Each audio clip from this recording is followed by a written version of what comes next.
kunayo iboyfriend ufuneka ngokuyiyeke ngoba umhlekazi akathini akathandani awuthandani nalapha esiphethweni ungathi xa ubona abahlekazi abangabafana ubabona into yoba ungathandana nabo okanye ubona otata uMathambo ubona uba akuthandana nalapha esiphethweni.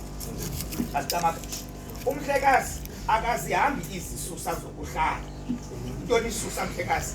Imisebenzi eyenziwa apha esitratweni, imisebenzi ovumelekileyo kumhlekazi ukuba mawuyihambe imisebenzi yakokwenu nemisebenzi yakulomama akho abantu abasondeleyo egazini lakho. Masicama kuhle nemingcwabo kumhlekazi akayihambi awuhamba nowekholiki ungumhlekazi. Masicama kuhle uhambe abantu abasondeleyo kuwe egazini. Phambi kokubuya emngcwabeni uqala kumama Mpofu.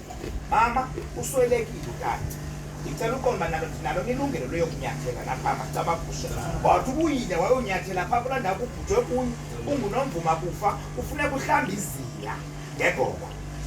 Masicama kuhle umhlekazi akahambe sima ke esitratweni ahambe sima ahambe khwaza emathangweni ubukhwazi bayo wethu ubongiwe awuzuye complex akakhwazi umhlekazi.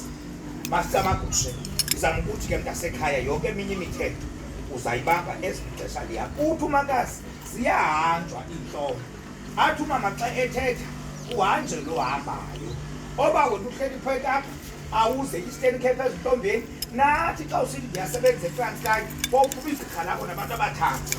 Masicama kuhle ufike ngokubona intombi yakho ingenabantu baninzi kanti yintoni ndim andihambi.